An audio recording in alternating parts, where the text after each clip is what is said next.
Bienvenidos entonces a nuestra segunda mesa del seminario sobre Jean-Luc Marion. Iniciamos con el doctor Javier Bassa, quien es doctor en Filosofía y Lengua Francesa por la Universidad de la Sorbona y también por la Universidad de Barcelona. Profesor de Estudios Franceses en la Universidad de Barcelona y traductor de Marion, Rancière y Derrida. Adelante, por favor, profesor. Bueno, muchas gracias, Francisco, y a todas y todos los que estáis aquí. Sinceramente, para mí es un placer volver a la fenomenología, volver a compartir mis reflexiones sobre el pensamiento de la fenomenología de la adoración de Jean-Luc Marion. Y seré breve, porque yo llegué a París en 2002-2003, empecé a estudiar filología francesa y seminarios de filosofía en la Sorbona. Poco a poco me fui introduciendo en la fenomenología. Como lo sabéis, algunas de vosotras y vosotros, me puse a traducir a Marion. Hice la tesis sobre su escritura fenomenológica en comparación con la de Husserl, que acabé en 2009. Y en 2010 dejé de leer a Marion. En 2010 dejé de leer a Marion. El último libro que analicé para la tesis, justo cuando estaba acabando, sacó uno muy relevante, Au lieu de soi, Au lieu de soi, libro importantísimo, sobre todo por lo que concierne a la teoría de la predicación y especialmente a la alabanza, la louange, que bueno, añadió y complementó un poco lo que tenía que hacer en la tesis. Pero en cuanto acabé, pues ya empezaba un poco a dirigirme hacia otros pensadores, otras pensadoras, Catherine Malabou y Jacques Rancière sobre todo. Me leí Certitude Negativa, quizá no con toda la atención que debería. Traduje algún texto más, estuve con él leyendo y participando en la tesis de Rogero, precisamente, el libro que hizo después de aquellas jornadas en Argentina, algún artículo de peer review durante estos últimos 10 años, pero no he seguido leyendo con la misma atención, es decir, a partir de Au lieu de soi et de Certitude Négative, certezas negativas, no he seguido leyendo con la misma atención los libros que Jean-Luc Marion ha ido publicando estos 10, 12 últimos años. Por tanto, desde aquí es un apel, un llamado, una llamada a las investigadoras e investigadores actuales a seguir de alguna manera con aquel camino de investigación, de acercamiento que nombraba yo fenomenología lingüística y que de lo que trataba era de analizar la escritura fenomenológica, los modos de predicación de las obras mismas. Creo que es algo evidente en Husserl y tanto más en Jean-Luc Marion. La fenomenología se escribe.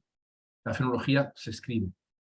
Esto es evidente también en la metafísica, pero tanto más en una disciplina filosófica, debemos decir, de pensamiento, como la fenomenología, en la medida en que describe las cosas, tiene una relación estrecha con el lenguaje, mucho más trabajada que en otros ámbitos de la filosofía, filosofía analítica o filosofía puramente metafísica, en el sentido de disciplina, no en el sentido de periodo. Por tanto, es evidente que es necesario seguir trabajando los textos de la fenomenología, haciendo análisis textuales, análisis de la escritura, como los que fui haciendo y de los que tenéis muestras en artículos, en el posfacio de Dios sin el ser, en la presentación de Siendo Dado, en artículos de estudia fenomenológica, aquí y allá, o en el libro mismo que citaba hace un momento, el volumen recopilatorio de Jorge Rogero, que editó hace unos pocos años. Entonces, a mí me interesaría saber, cuando tenga un momento me adentraré en ello, si la lectura, por ejemplo, de dos libros que intuyo pueden ser interesantes en la escritura propia de la fenomenología de Jean-Luc Marion, a saber, el de Courbet, Courbet ou la peinture à l'œil, la pintura a ojo, o el Cours sur la volonté, que ha sido publicado recientemente. Si estos dos libros aportan algo nuevo a los análisis sobre la figura del lenguaje que emerge de los textos fundacionales de la fenomenología de la donación, especialmente Siendo Dado, Dios en el ser, Juicio de lo visible, de Surcroît, en exceso, hasta 2007 u 2008 con Au lieu de soi. Entonces, pues eso, ¿no? Como hacía Husserl, ¿no? Que decía, me parece que era al final del origen de la geometría, me decía aquello de vendrán otras generaciones de investigadores que vendrán, completarán, etcétera, todo el trabajo que estoy haciendo, pues también lanzaría este llamado para ver si estos nuevos libros aportan algo nuevo a la escritura fenomenológica, a la figura del lenguaje fenomenológico que Jean-Luc Marion nos propone. Es curioso que Jean-Luc Marion, hasta donde sé, corríjame si me equivoco, no hace este tipo de llamado. Es decir, no hace este tipo de llamada como si la hace Husserl. Es decir, es evidente que las críticas que Derrida le puede lanzar a Husserl, especialmente en La voz del fenómeno, pero ya un poco en el problema de la génesis y la filosofía de Husserl, la idea de hay una metafísica de la presencia en Husserl, pero sí que es cierto que Husserl mismo hay una abertura hacia la infinitización de la investigación, ¿no? Hacia la infinitización de la descripción de las vivencias y por ello hace este llamado a las generaciones por venir. Mientras que en el caso de Marion eso no está, hasta donde sé. No apela, no llama a generaciones por venir para continuar lo que él está lanzando. Habría que preguntarse, lanzo esta pregunta, yo también no tengo la respuesta, ¿por qué no está este tipo de llamado? ¿Por qué no hay esta infinitización quizá en la descripción fenomenológica de Jean-Luc Marion? Una de las posibilidades es porque quizá la teología, con su compleja relación con la fenomenología, la teología viene a clausurar un poco la infinitización de la descripción fenomenológica. Lanzo, ya lo sé, tesis polémicas, tesis muy matizables, pero que creo que hay que poner sobre la mesa para no estar siempre, como si dijéramos, en condescendencia con el maestro, ¿no? con el gran Jean-Luc Marion. Yo creo que sí, o sea, yo creo que la teología viene a clausurar esa infinitización, viene a romper la infinitización propia de la descripción fenomenológica, como está en Husserl, como sí está en Husserl, y por eso llama a los investigadores futuros a seguir su trabajo. Y eso es algo que, por ejemplo, se ve muy claramente en los primeros textos publicados en Comunio de las revistas de Marion, donde decía que la diferencia, ¿no?, del significante en el caso de la lectura de los textos sagrados, especialmente el Nuevo Testamento, quedaba interrumpida, limitada, clausurada por el referente, ¿no?, por el acontecimiento, por Cristo. Entonces, había ese como referente último que rompía la infinitización de la diferencia de los significantes en el caso de Derrida, o que podríamos decir ahora, este argumento que estoy intentando desarrollar, vendría a interrumpir, clausurar la infinitización de la descripción fenomenológica. Pequeño apunte, algo polémico, pero que bueno, espero que suscite interés y que tiene que ver con esa idea de hasta qué punto Courbet, el texto sobre Courbet o el curso sobre la voluntad. En el curso sobre la voluntad ya al principio dice, atención, esto es un curso. En un curso no se escribe de igual manera que cuando uno escribe un libro. Cuando uno escribe un libro tiene un horizonte d'attente, un horizonte de expectativas de lectoras y lectores, que no es el mismo horizonte que cuando hay un curso. Entonces ahí hay unos modos de predicación quizá que se ponen en juego y que son diferentes. Y en Courbet, siendo sobre la pintura, a lo mejor también había más presencia visual. No lo he leído, no lo puedo decir, pero sería interesante echarle un vistazo a ese propósito, ¿no? Entonces, digo que es tanto más interesante realizar estos análisis de fenomenología lingüística, como le llamé, es decir, fenomenología aplicada a los textos, porque de lo que se trata en fenomenología es de describir y por tanto de poner en lenguaje. Es tanto más importante porque sucede algo en Marion, en la escritura, en el pensamiento de Marion, que no sucedía en Husserl. Si cogemos, por ejemplo, el párrafo 5 de las investigaciones lógicas, la primera investigación lógica de Husserl, ahí vemos que él habla de la violencia, Zwangtum, la violencia que debe ejercerse al lenguaje para que pueda decir de manera idealizada aquellos tesoros acumulativos del conocimiento y de la descripción que tienen que pasar de generación en generación. Entonces, ahí en Husserl hay un uso idealizante del lenguaje. El lenguaje tiene que venir a idealizar un contenido para que cualquier persona, en cualquier momento, en cualquier espacio, pueda reactivar el sentido igual idealizado de los enunciados que el fenomenólogo anterior ha llevado a cabo, ha escrito. Hay esa idea de idealización. pero es una idealización de la tentativa del lenguaje para describir las vivencias. Las vivencias. Es decir, es importante el lenguaje Husserl por esta razón, por la idea de la cualquieridad, de que el conco, la que el conqueité, que decía Carlos Lobo, ¿no? Es decir, que cualquiera pueda reactivar el mismo sentido de los enunciados de las investigaciones lógicas o de las ideas. Por eso es importante el lenguaje en el caso de Husserl. Y por eso un análisis de la escritura fenomenológica de Husserl es importante y se justifica, porque desde el principio es la base de esa acumulación de saberes que es propia de la fenomenología husserliana, en esa infinitización de la descripción.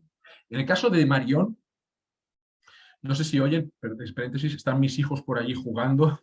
Les voy a decir que se esperen un momento, que si no me pierdo con este argumento.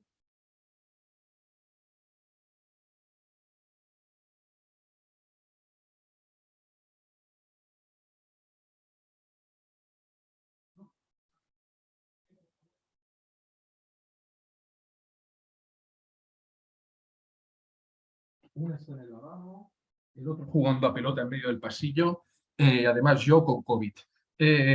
Fantástico. Bueno, decíamos, el lenguaje es importante en Husserl por esa razón. Lo dice en las investigaciones lógicas, el párrafo 5, y lo repite en varias de esto. Y de ahí la llamada, etc. En el caso de Marion, la escritura fenomenológica es importante por otra razón. Porque resulta, finalmente, que aquello que está por describir, esas vivencias de la donación, se enmarcan siempre en un marco textual, y ya no de la conciencia. En un marco textual y ya no de la conciencia. Si atendemos, y voy a hacer el primer compartir de la pantalla.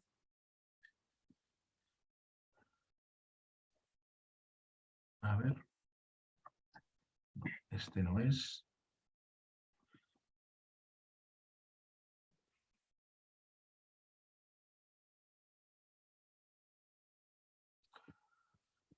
Está en francés porque lo presenté en francés y lo está trabajando en francés. Estos son como dos figuras del lenguaje en Husserl, en la recherche logique, pero también en las ideas, y en Jean-Luc Marion et Tandorén siendo dado. Vemos, y creo que lo están viendo ya porque estoy compartiendo pantalla, que en los modos de descripción, dentro de lo que es la figura del lenguaje fenomenológico en Marion, está el modo de descripción histórica, que es fundamental, cuyas, digamos, distinciones son entre metafísica y posmetafísica, como hablaba esta mañana Jorge Rogero, o la segunda distinción entre ontología y fenomenología de la atención. Todo esto surge de textos. Son corpus textuales las que están introduciendo esas distinciones. Que esas distinciones son la base para el modo de descripción histórico, que es fundamental en el proceso descriptivo fenomenológico de Jean-Luc Marion. Y esas descripciones son textuales, son corpus textuales. La metafísica y la posmetafísica es un corpus textual. La ontología y la fenomenología de la adaptación son corpus textuales. Por tanto, la importancia del lenguaje, de la escritura fenomenológica en Marion es tanto más importante, tanto más relevante que la de Husserl, en la medida en que modos de descripción fundamental dentro de lo que es la escritura de Jean-Luc Marion se dan dentro de marcos textuales, dentro de corpus textuales, ¿no? Lo mismo quizá podríamos decir el modo de descripción teológica entre idolátrico e icónico. Idolátrico e icónico. Este, por ejemplo, es el modo de descripción pura al que hacía referencia un momento, el lenguaje ideal que es el que se busca, de jure, es decir, aquella posibilidad de reactivación del sentido del enunciado en cualquier lugar, por cualquier persona, en cualquier momento, y luego el lenguaje efectivo de facto, ¿no? El lenguaje efectivo de facto. Entonces, si estamos dentro de este marco, ¿no? Estamos dentro de este marco, podemos ver que Jean-Luc Marion efectivamente tiene esos modos descriptivos que tienen mucho que ver, no tanto con descripciones de vivencias de la conciencia, sino con interpretaciones conceptuales, interpretaciones textuales o interpretaciones proporcionales. Uno de los anexos que introduje en la tesis repertoriaba, hacía una lista de todas las construcciones proporcionales que Marion utiliza en sus textos, ¿no? Bajo la forma sintáctica del autant A, autant B, d'autant plus de A. Voy a eliminar esto. D'autant plus de B, A autant que B, A d'autant plus B, A d'autant plus que B, A d'autant moins que B, A d'autant mieux que B, plus A plus B, plus A moins B, moins A plus B. Es decir, es una presencia masiva, una presencia inmensa de las proporcionalidades como modo descriptivo. De nuevo, siendo A y B, en muchos de los casos, A, situación metafísica, B, situación posmetafísica, A, situación o pensamiento o vivencia o descripción ontológica, B, descripción, situación o pensamiento fenomenológico. Es decir, vemos que digamos, la fenomenología de Jean-Luc Marion está dentro de corpus textuales y se articula más por analogías que por descripciones de vivencias de la conciencia. O si no, esas descripciones de la vivencia de la conciencia están enmarcadas dentro de estos corpus textuales, de estas distinciones, y a nivel ya frasístico, con este tipo de construcciones sintácticas, ¿no? Una de las cosas, ¿no?, que más me ha interesado, ¿no?, y a la que hacía referencia este esquema, ¿no?, es la idea del cómo, que ya lo conocéis algunas de vosotras si lo habéis leído en algunos textos, ¿no? Es decir, la partícula como en su modo de funcionamiento tanto en Marion como en Husserl, ¿no? En el caso de Marion, el modo de descripción teológico es el que contiene la partícula como, ¿no?, principalmente. La partícula como en Jean-Luc Marion es fundamental, ya lo he dicho en algunos artículos, en la medida en que son las predicaciones del ser como, es como, lo que precisamente permite la descripción del fenómeno saturado. Permite la descripción del fenómeno saturado. La descripción icónica, diríamos, la descripción icónica del fenómeno saturado. En el caso de Husserl, el wie, el cómo, y no el als, sino el wie, el cómo, pertenece al modo de descripción bildliche, el modo de descripción imageado, y bueno, tiene una serie de funciones, pero en ningún momento es un modo de descripción relevante o privilegiado en la figura del lenguaje de Husserl. Mientras que la de Marion sí. Es un modo de descripción teológico que permite, el modo de descripción teológico icónico es el que permite la descripción de los fenómenos saturados, el ser como, donde se produce una distancia, etc. Y no solo la cosa queda ahí, sino que es uno de los elementos lingüísticos fundamentales en la alabanza. Algo que ya está presente en Dionisio Areopagita y del cual trata Marion en Dios sin el ser, y también, cosa fundamental, en Au lieu de soi. Hay algo que no acabé de déceler, no acabé de revelar, porque me salió justamente cuando ya estaba redactando la tesis y tuve que introducirlo como pude, y es en la página 33 de Au lieu de soi, en la página 33 de Au lieu de soi, hay una nota en la que Marion nos habla precisamente de un como, de la partícula como, más originario que el como hermenéutico. Que el als hermenéutico hay un como, un vi, podríamos decir, más originario. La nota, página 33 de Au lieu de soi, dice lo siguiente. Autrement dit, bueno, voy a ir traduciendo. Dicho de otra manera, el como hermenéutico depende de un como, de un como más originario, que no se calificaría, sin embargo, aquí de como existencial, ni tampoco de un como fenomenológico, sino de un como espiritual.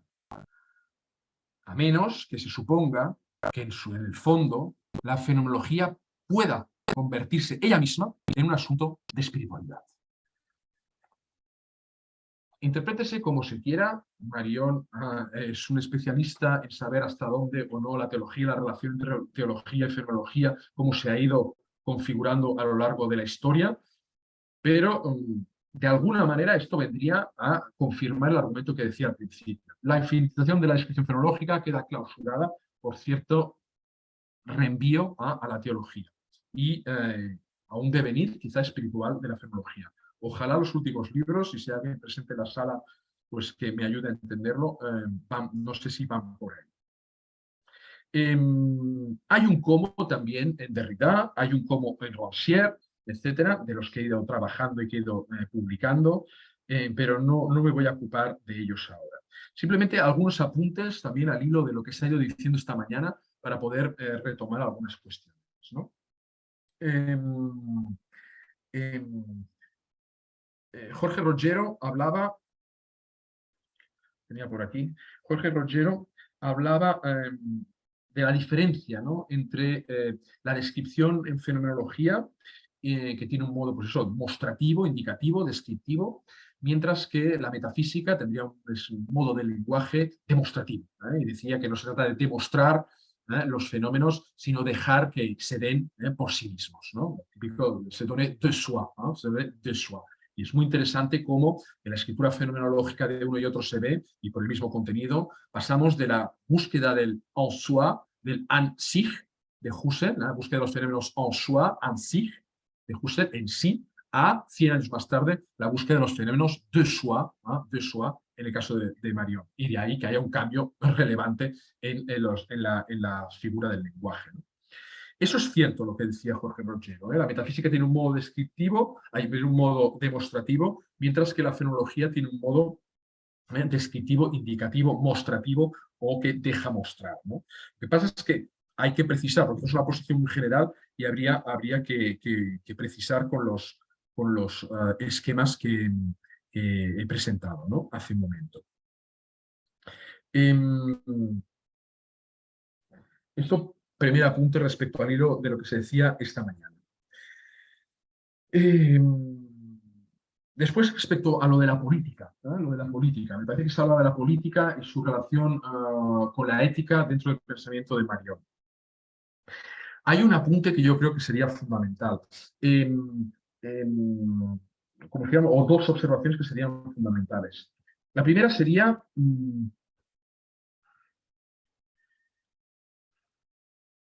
habría que distinguir hasta qué punto, bueno, habría que decir, habría que constatar hasta qué punto podemos o no mezclar, podemos o no confundir, podemos o no identificar, en el caso de Marion, en el caso de Levinas y en el caso de Marion, ética y política. Ética y política. Es un binomio de nociones que no va de suyo de ninguna manera que puedan confundirse. En segundo lugar, respecto a la política, hay una política del sentido en Jean-Luc Marion más allá de la política de un contenido.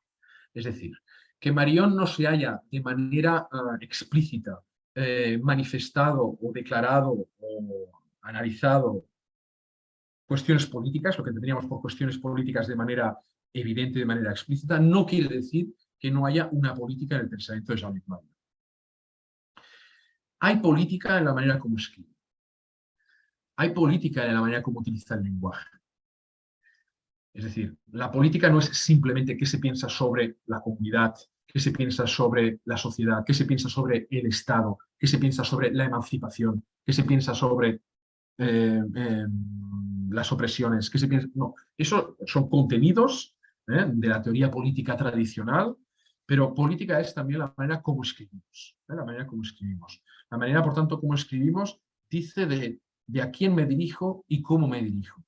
¿Quién podrá leerme y quién no podrá leerme? ¿Qué tipos de modos de predicación estoy utilizando y qué tipos de modos de predicación no estoy utilizando? Entonces, la utilización, por ejemplo, de unos modos de descripción dentro de un corpus textual implica ya un tipo de política del sentido y, por tanto, una política en el sentido amplio. La utilización de un modo de descripción teológico implica un modo de política, un pensamiento del sentido, también en Marion mismo, en su escritura, más allá de sí o no se expresa sobre el Estado, la emancipación, la opresión, etc. Entonces, no nos cerremos a pensar política simplemente en términos tradicionales como teoría del Estado, teoría de la emancipación, teoría de la sociedad, de la comunidad, etc. Hay una política del sentido que es a quién me dirijo, cómo me dirijo, qué dejo de lado, qué privilegio, etc. En mi escritura, en mi pensamiento. porque la política también es algo sensible, ¿no?, que diría Rancière en este sentido. Hay una tercera observación respecto a la política que sería importante. Y lo digo porque, claro, yo me alejé un poco de Marion para introducirme más en el pensamiento de Rancière, precisamente porque me faltaba dos cosas, una de las cuales era ese pensamiento político, ¿no? Digo que hay una tercera postilla, una tercera observación pequeña dentro de lo que es el ámbito de la política, ¿no?, de la pregunta sobre la política del pensamiento de Marion, y es que hay una entrevista titulada L'Empouvoir de Jean-Luc Marion, en la cual bueno, habla sobre el poder precisamente, sobre el poder y cómo el fenómeno saturado no ejerce ningún tipo de poder sobre aquel al que interpela, sobre el interpelé, l'interloqué primero y luego interpelé, el interpelado, no ejerce ningún tipo de poder porque eso sería del orden del fundamento, del orden de la metafísica. Entonces es muy interesante cuando lanza en esta entrevista la idea de l'empouvoir, impouvoir, el impoder, ¿no? Eso sí que sería interesante y ponerlo en relación quizá con las contraexperiencias, ¿no? Habría que retomar esa idea, ¿no?, esa entrevista de l'empouvoir. Y pequeña cuestión sí, también final, ¿no?, respecto a la política en Jean-Luc Marion, ¿no? Es como abrir una caja de Pandora, ¿no? Pero ¿qué relación tiene el pensamiento fenomenológico con los estudios de género?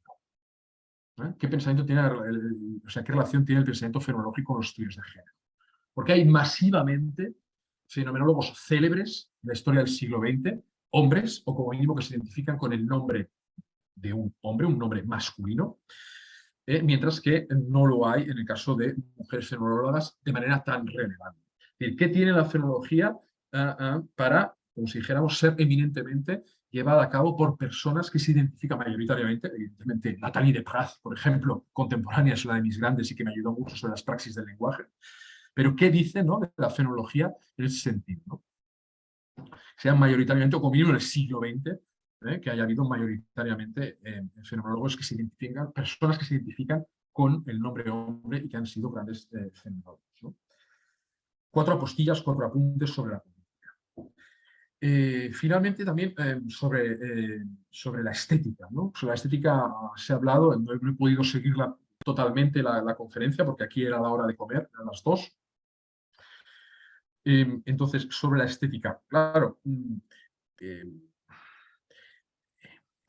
yo creo que un pensamiento que, como si dijéramos, parte de la metafísica y la posmetafísica, que parte de la ontología para, como si dijéramos, liberarse del ser, pero para cambiarlo por una idea de donación y donado que sigue estableciendo como dos regímenes, así como lo óntico y lo ontológico, lo dado, las cosas dadas, los fenómenos dados y la donación, siempre que haya este tipo de partición en el pensamiento, ya sea de ser o ente, donación, lo dado o incluso diferencia y metafísica, en el caso de Derrida, siempre que hay un resquicio de esta jerarquía impuesta a partir de Heidegger como el pensamiento de la diferencia ontológica, los desarrollos que se hagan en estéticas van a ser, a mi entender, deficitarios.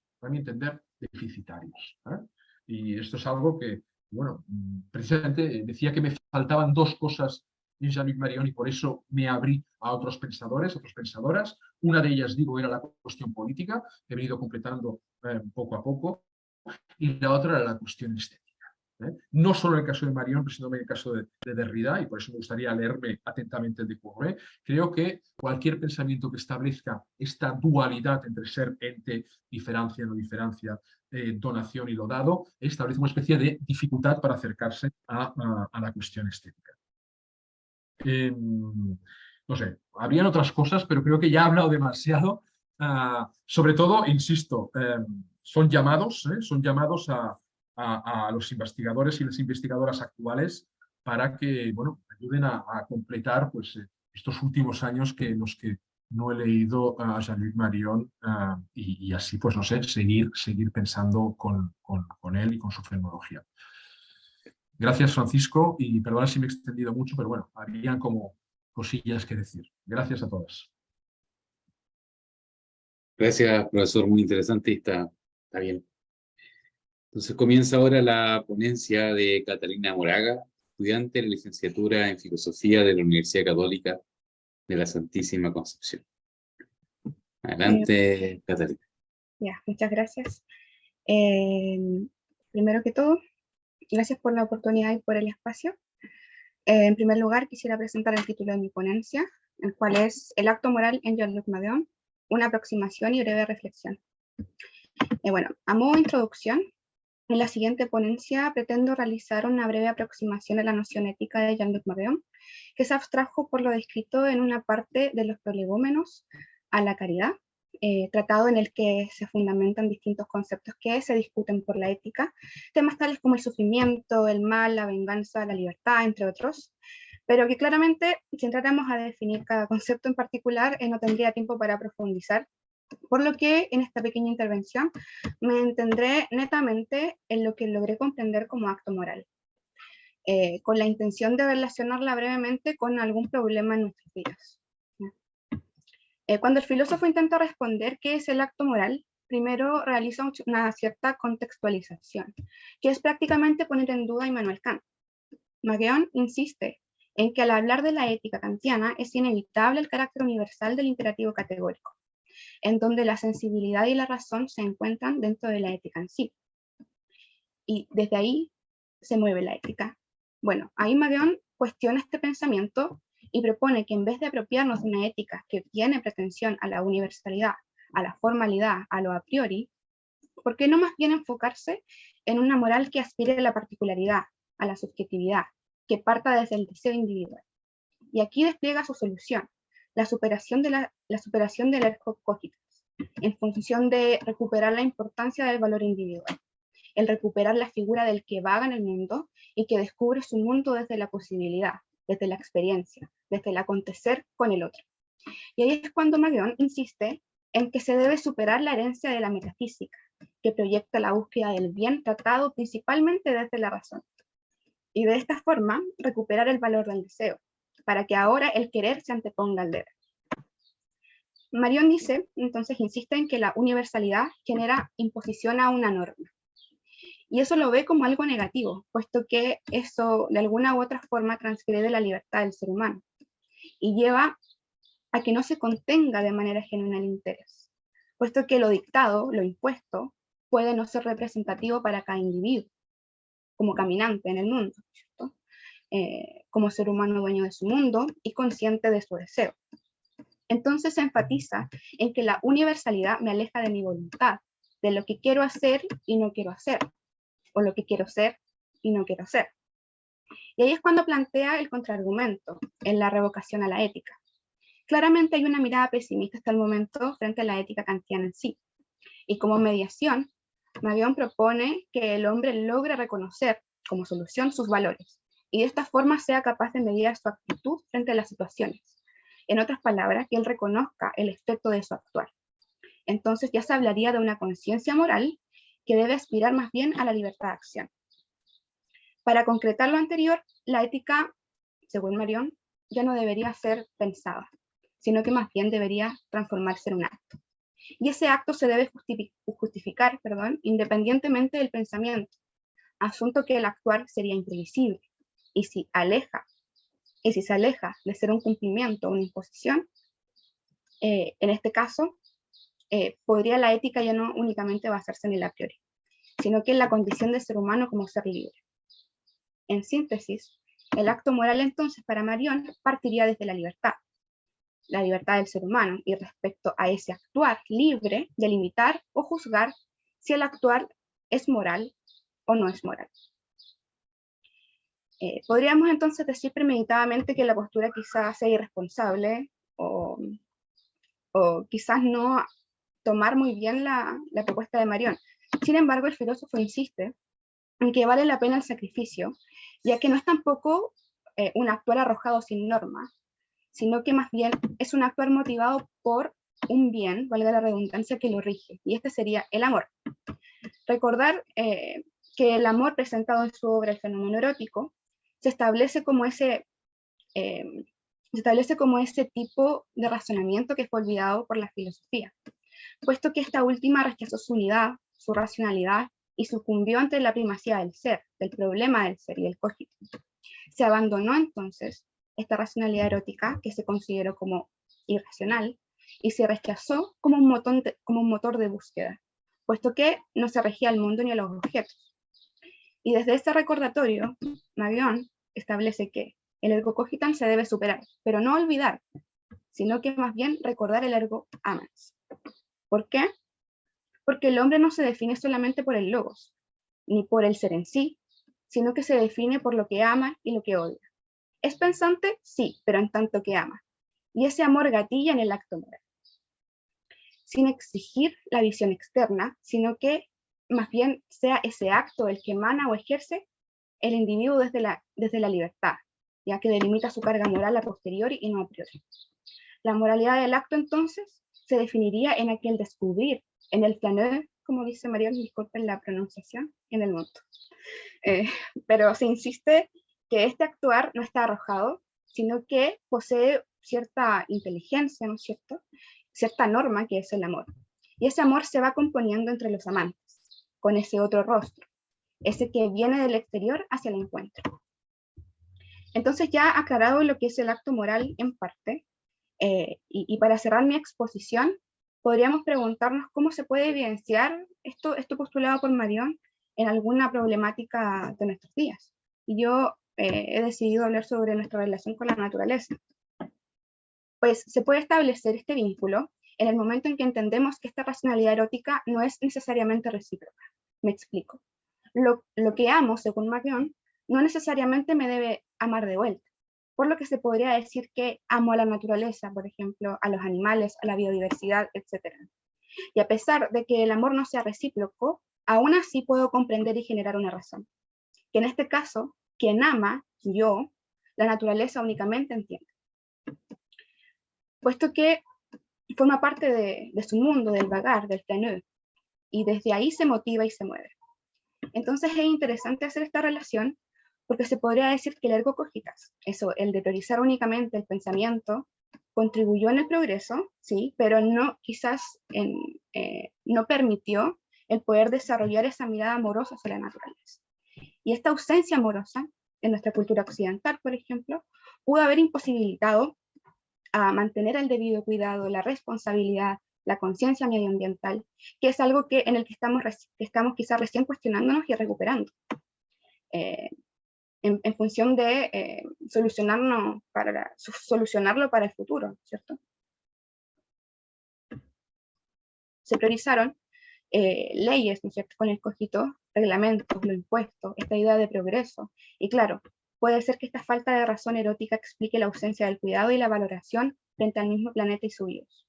Ese quiebre que hubo entre el humano, el animal no humano y la naturaleza, que en un momento de la historia sí existió, y que en estos momentos se cuestiona y se intenta recuperar para así prevenir el daño que se le ha hecho al medio ambiente o la misma explotación animal, por ejemplo.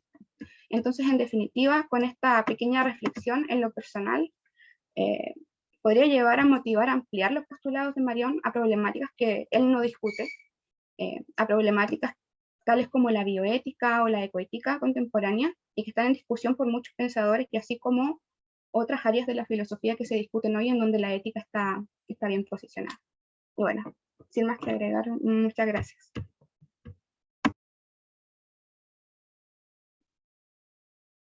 Gracias, Catalina, por tu interesante presentación. Y ahora comienza la ponencia de Javiera Vidal y Brian Flores, ambos estudiantes de la licenciatura también en Filosofía de la Universidad Católica de la Santísima Concepción. Ahí está Brian. Okay, profesor. Sí.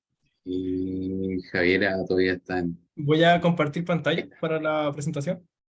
Claro. Listo, ahí se ve. ¿Sí? Todavía no, pero ahí sí. ¿Sí? Sí. Ya. Vale, ok. Ok.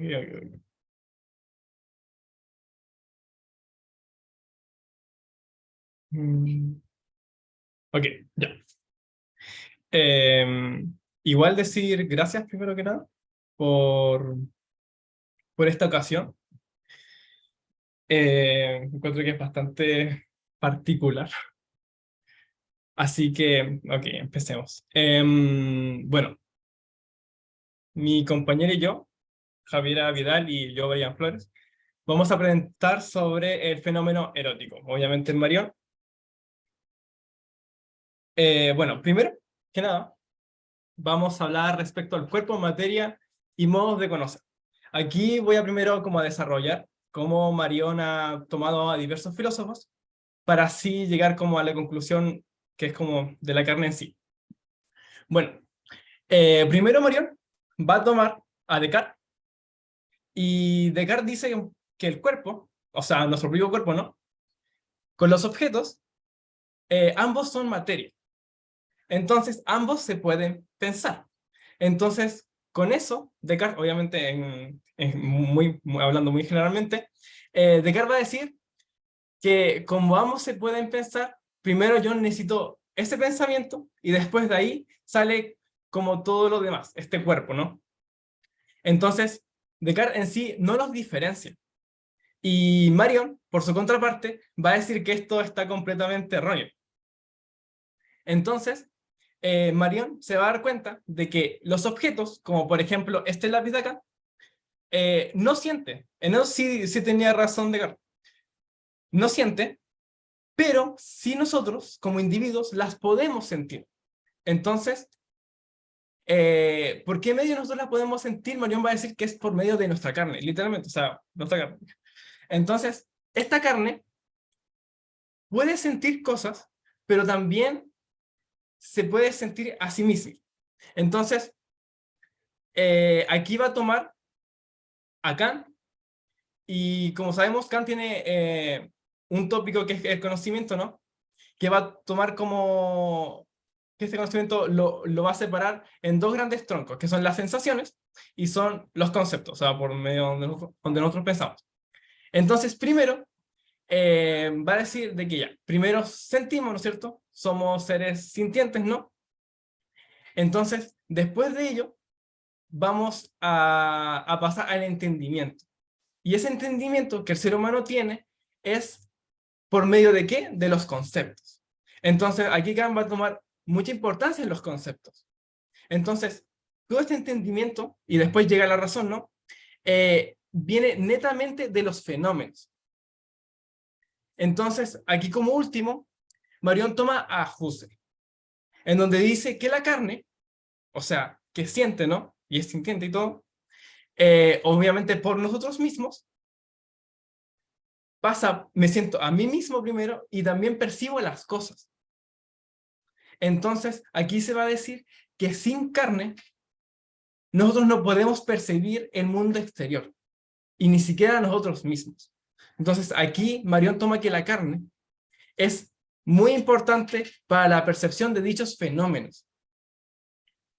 Entonces, tomando todos estos filósofos, aquí Marion toma gran fuerza para decir que primero, o sea, porque tengo cuerpo, o sea, carne, ¿no? Yo ahí recién puedo pensar.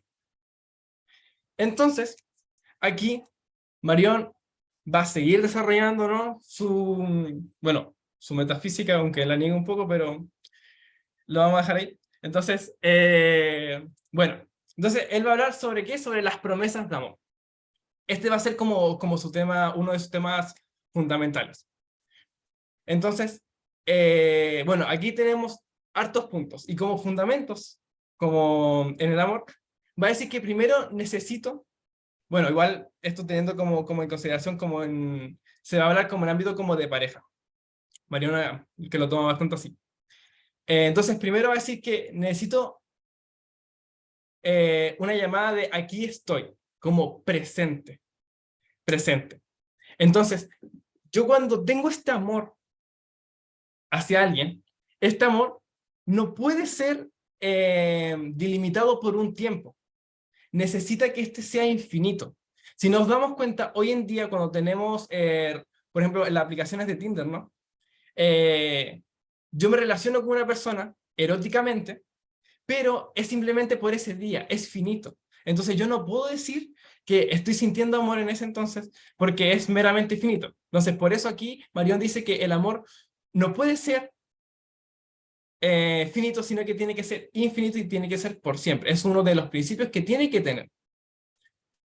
Entonces, en tanto esto, en una relación, no importa que esta relación termine, porque uno de los principios de amor, como es por siempre y para siempre, no importa que esta relación tenga un final, nadie puede negar el hecho de que yo sí ame a esta persona por siempre y para siempre. Es uno de los principios.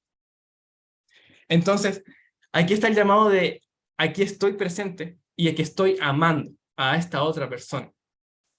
Entonces, aquí ahora mi compañera va a tomar los distintos casos que se tienen en estas relaciones. Buenas tardes. Bueno, como dice mi compañero, yo voy a presentar los tipos de relaciones. Marión, para simplificarlo, se puede tratar de tres formas: el amor recíproco, el amor de uno y el amor infiel.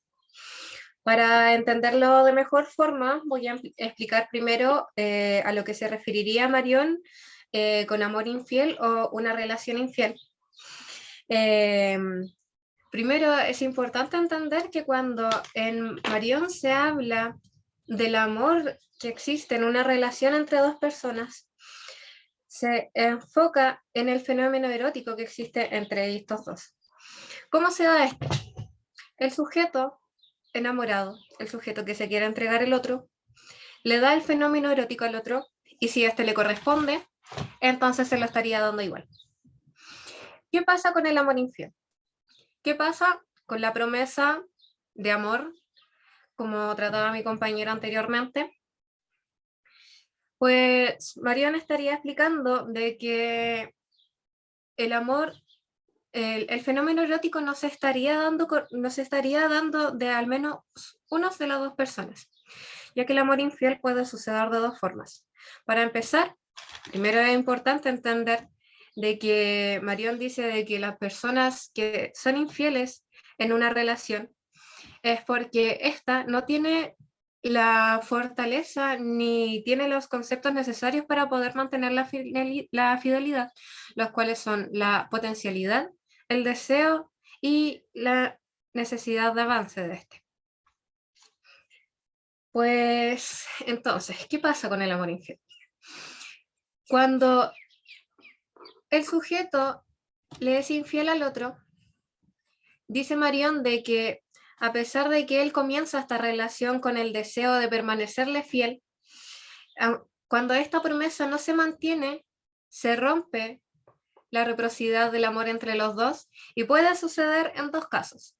Puede pasar de que la persona a la que le están siendo infiel no sepa que le están siendo infiel, o puede de que la persona lo sepa y simplemente lo quiere negar.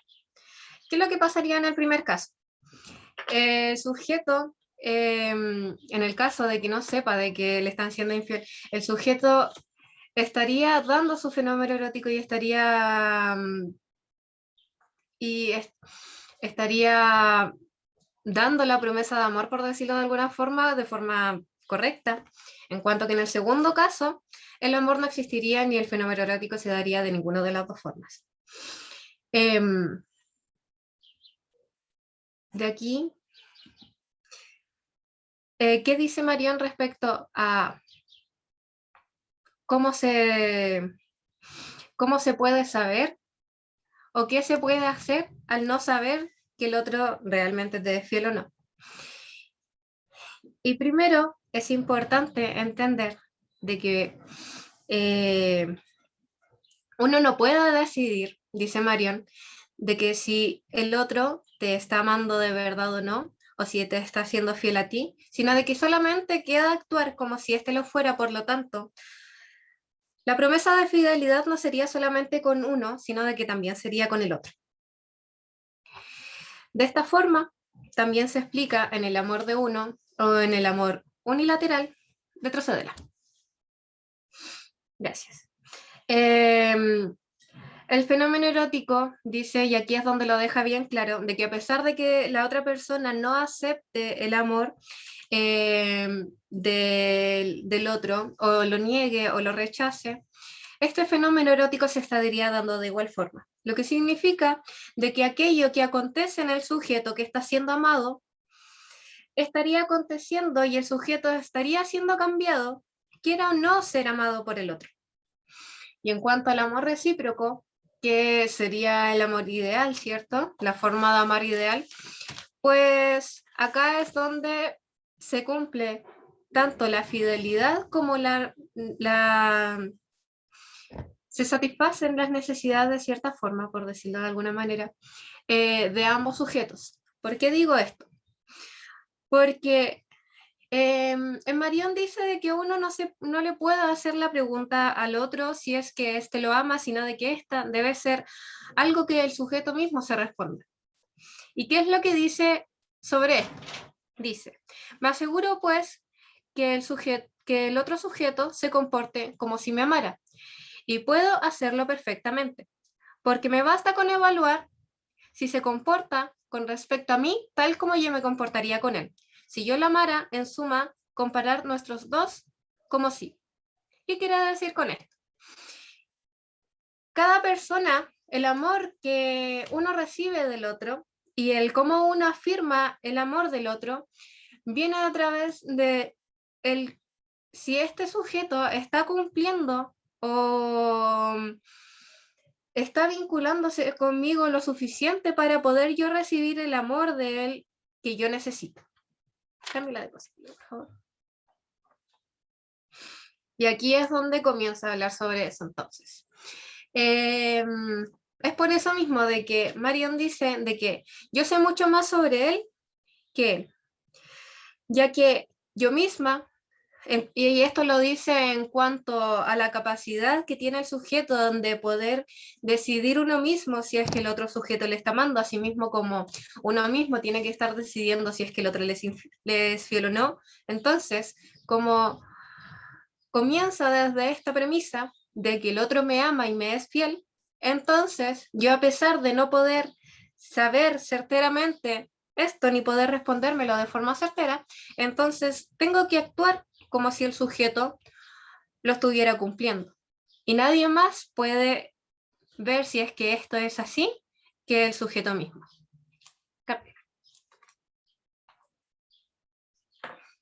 Ya. Y por último, en el momento en el que esta relación, ¿cierto? En que un amor recíproco existe entre dos personas y este fenómeno se da, es necesario también, dice Marion, poder crear un nuevo fenómeno.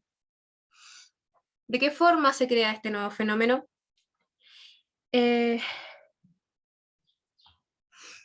Aquí está. Ahora sí. Marion dice de que entre los sujetos hay una necesidad de poder hacer perdurar este amor. ¿Y de qué forma este amor se perdura? Es a través del hijo. Esto no es, dice Marion, y lo recalca bien, que no es una necesidad biológica, ni social, ni por querer mantener la especie, sino de que simplemente se trata de una prolongación de este fenómeno, y que además la necesidad de tener este hijo, la intencionalidad que existe de este, no se basa solamente en tener o no poder tener este hijo. Por lo que de aquí no sería la pregunta de lo leído en Marion, ¿qué pasaría entonces con las parejas que no pueden tener hijos? O este hijo que con el tiempo queda ausente. Pues por lo que se puede entender en Marion, se puede decir de que simplemente la posibilidad de tener un hijo ya es suficiente para expandir este amor. Más allá de eso, no dice al respecto. Lo que sí, algo que llama bien la atención, es el cómo esta misma necesidad de tener a un hijo como aquel que perdura, que ayuda a perdurar este amor y que ayuda a hacer este juramento en el amor que existe entre los dos es mucho más importante que lo que se puede decir hoy en día, el matrimonio. ¿Por qué sucede esto? Lo importante en Marión, todo lo que sucede en Marión va en torno a la carne. Por lo tanto, este hijo, esta creación entre los dos, que está hecha de carne, sería exactamente lo que pueda hacer perdurar, según la filosofía de Marión,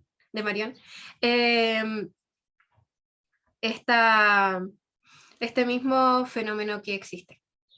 Y eso sería. No sé si quiere agregar algo más.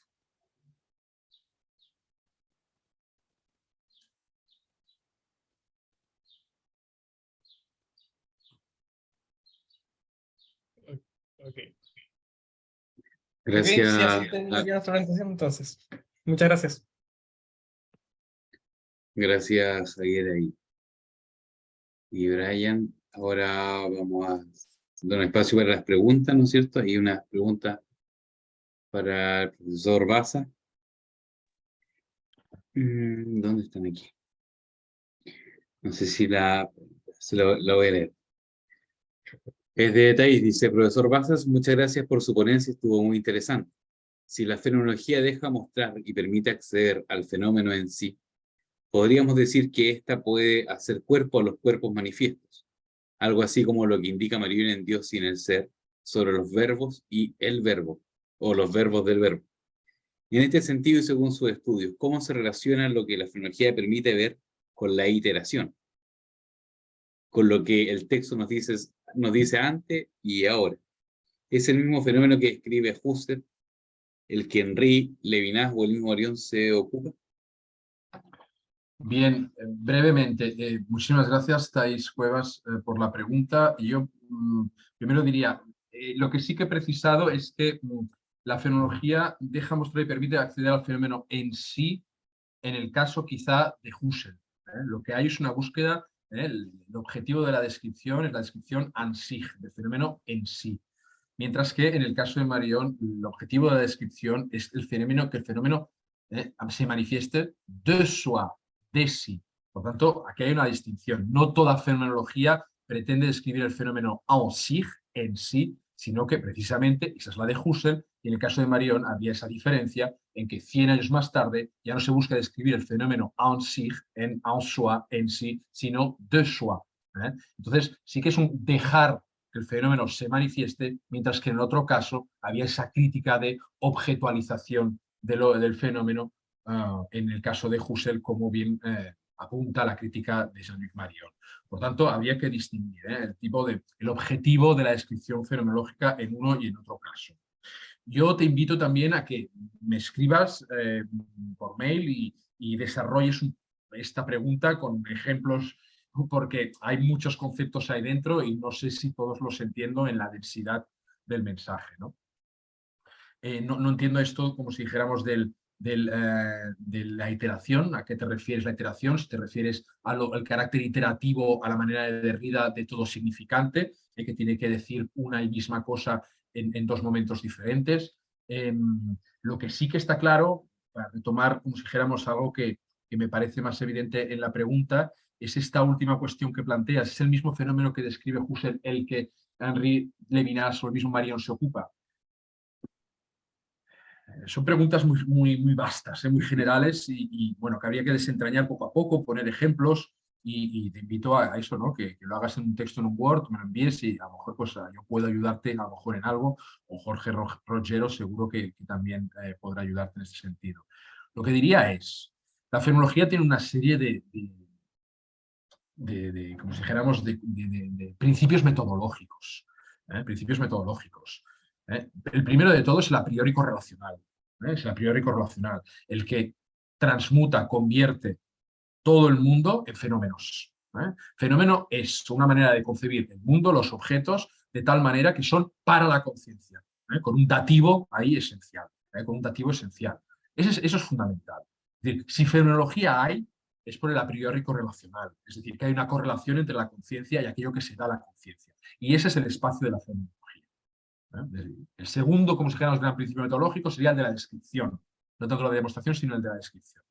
A partir de estos dos, que pueden ampliarse a un tercero, que Marion a veces apunta, hay diferentes perspectivas. Y evidentemente lo que está en juego en Husserl, en el intento de fundamentar una filosofía rigurosa, como él mismo nos lo dice, una filosofía rigurosa, fenomenología como ciencia rigurosa, no es lo mismo lo que está en juego en Marion, en Levinas o en Henry. En el Levinas, él se opone claramente a una concepción de la diferencia ontológica entre el ser y el ente, anteponiendo la idea de la responsabilidad, de la ética, del rostro, etc. Su fenomenología es una fenomenología ética, bajada, como si dijéramos, de una herencia judía. No tiene nada que ver con la concepción o contra aquello a lo que se opone Husserl. Husserl se opone al psicologismo de la época, donde no pueden haber verdades porque el tipo de conciencia es empírico y lo que hace es convertir la conciencia en algo que no sea empírico, en un espacio y a partir del priori correlacional. Husserl se opone al psicologismo, ¿no? Para decir, hay verdades, dice Husserl, no todo cae en el espacio temporal. En el caso de Levinas se opone a Heidegger, y Marion y Levinas, Marion y Henry están, como si dijéramos, trascendiendo la fenología desde cierta teología. Es decir, que más allá de los, como mínimo, dos principios metodológicos que comparte toda fenomenología, es evidente que los fenómenos de los que se ocupan son otros, son diferentes, son distintos, porque sus perspectivas son otras, porque aquello contra lo que están luchando es otro. Entonces, esto más o menos podríamos decirlo. Ahora bien, Thais, si quieres, pues eso, me lo escribes más largamente y ya hablamos. Si no, con Jorge Ronchero, que es especialista también en estos asuntos. Lo que querría decir respecto a lo del acto moral de los prolegómenos a la caridad y la exposición que acabamos de ver. Encuentro fascinante estos intentos de lectura actualizada y contemporaneizada en las dos ponencias, en las dos intervenciones. Ahora bien, lo que diría, si por ejemplo se quiere hablar del fenómeno erótico, el fenómeno erótico, como si dijéramos, es un libro que viene al final de como mínimo dos libros anteriores, una especie de trilogía. No se puede hablar del fenómeno erótico si no se ha estudiado bien Siendo Dado y de Sojua. El fenómeno erótico es un fenómeno saturado intersubjetivo. Entonces se tiene que saber lo que es un fenómeno saturado, cómo se relaciona, cómo se describe en Siendo Dado y en Exceso de Sojua, en esos dos primeros libros, 2001 y 1997, cómo en esos dos libros está describiendo fenómenos saturados de la conciencia o de un interpelado respecto a cuadros, el rostro del otro, pero todavía no erotizado, un acontecimiento histórico, etc. Y en el caso del fenómeno erótico, desarrolla el fenómeno saturado de la carne, el fenómeno saturado, pues, de la carne, que es uno de los fenómenos saturados que trabaja en Siendo Dado. Por tanto, yo creo que la exposición que acabamos de ver es fantástica en su lectura y creo que se enriquecería más si se apoyara en la inercia conceptual y teórica de la que viene el fenómeno erótico. El fenómeno erótico viene de eso, un fenómeno saturado, un fenómeno croisé, un fenómeno cruzado, un fenómeno saturado intersubjetivo, carnal, que desarrolla lo que ya estaba en Siendo Dado y en Desojua. Creo que así ganaría todavía y que enriquecería mucho más las aportaciones y las reflexiones interesantes que estaban haciendo Javiera y su compañero, ¿no? Y Brian. Bueno, podríamos seguir hablando. Yo creo que pasamos a otras personas. Gracias, Francisco, y a Thais. Gracias, profesor. Y hay otra pregunta para Catalina. ¿Está Catalina ahí? Sí. Cuando usted introduce la categoría de amor, por decirlo así, en el ámbito de la razón práctica, ¿podríamos estar ante una filosofía de frontera que termina por desembocar en mística? Bueno, muchas gracias por la pregunta. Aún no soy doctora, soy estudiante. Quería hacer la aclaración, pero gracias de igual manera. Ojalá hacerlo algún día. Bueno, entendiendo cómo Marion comprende el amor, se debería como aclarar en primer lugar que este amor no solo se dice, sino que más bien se hace. Y de ahí se apela al acto propiamente tal, al acto moral, por ejemplo. De manera que esto explicaría que no se busca amar así sin más, ¿ya? Sino que se constituye entendiendo a un amado en el fenómeno erótico o en el fenómeno cruzado.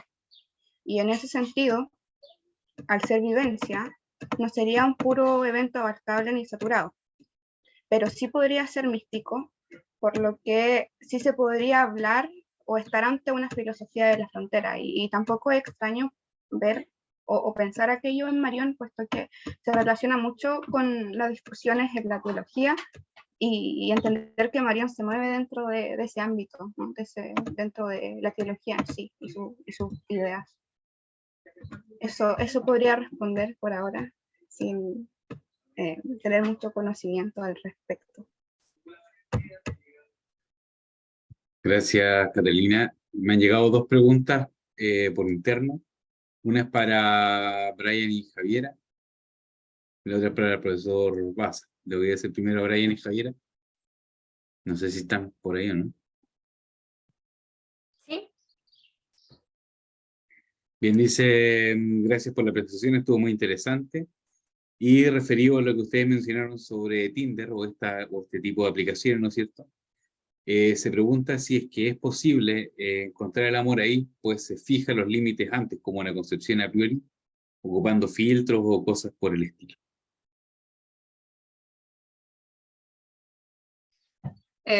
Bueno, la verdad es que lo que sucede con Tinder es que nunca fue una plataforma que se ocupó para encontrar pareja realmente, sino de que siempre han sido aplicaciones que son para un algo pasajero.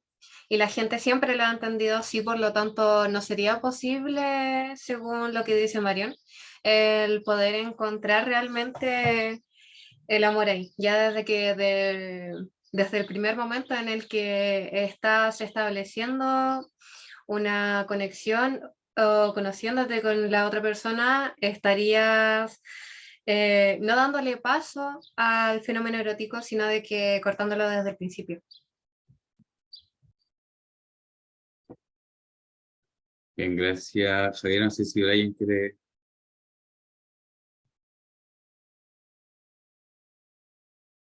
Sí, de que, o sea, ese modo de que el amor tiene que ser infinito, ¿no?